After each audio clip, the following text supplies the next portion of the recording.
Okay, so I'm just going to show how I get the beef shreds from vegan beef meat, which I've made using vital gluten. So it's finished cooking, it's cooked in the oven, rested, etc. And I'm just going to show what it looks like when I take it apart.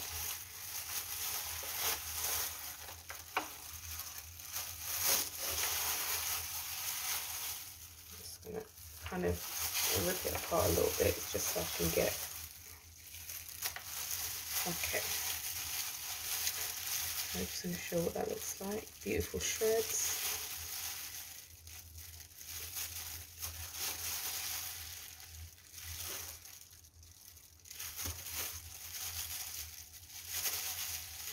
And what I'll do is I'm going to make a stir fry with udon noodles. But you can really just use this in anything. If you want to keep a big chunk of it, so you can make like a beef burger, like a takeaway burger, you can do that.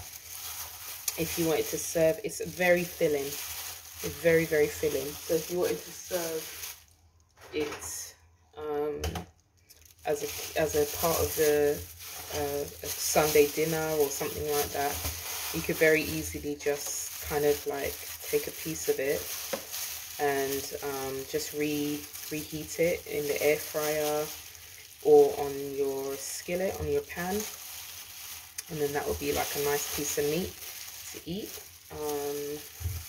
What you can also do is use a fork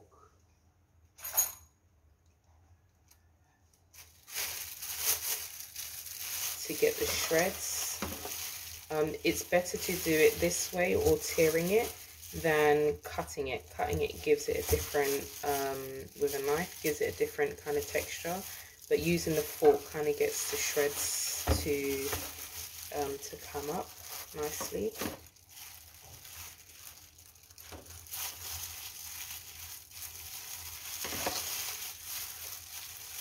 Or you can tear it. And then just use the scissors, a kitchen scissors, not a scissors from your house, around the house. But just use a kitchen scissors. So let's say, for example, that's too long. I could just cut that with a kitchen scissors. So just get the tears, how they come naturally. You see the difference here? I cut that part, so you see it's like, that's the cut. And this is the difference between a cut and a tear. It just kind of falls different. It's nicer. And this can be cooked further if you wanted to make these shreds even more kind of like beefy brisket type texture, like well done texture.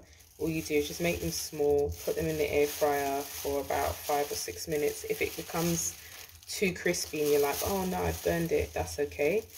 What you do is just basically hydrate it slightly in either a seasoned broth. If your meat, like this meat is so seasoned, I don't need to season it at all because it cooked in a broth.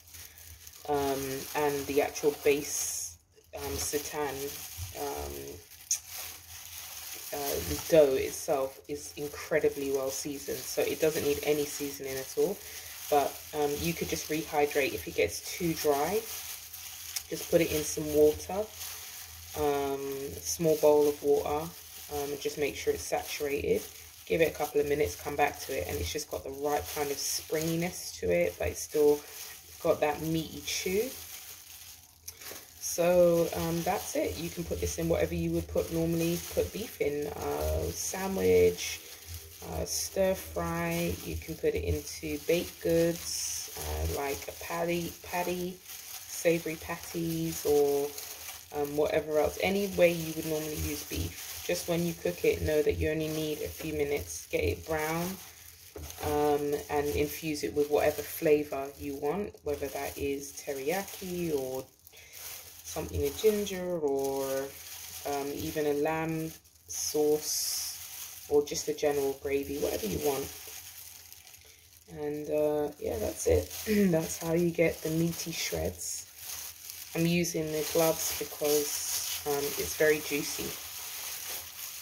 And yeah, that's it basically. It's how you get the juicy shreds on vegan meat that is 100% homemade. Hope you enjoyed this video, and yeah, I hope you get a chance to try it yourself. It's really good. Really good.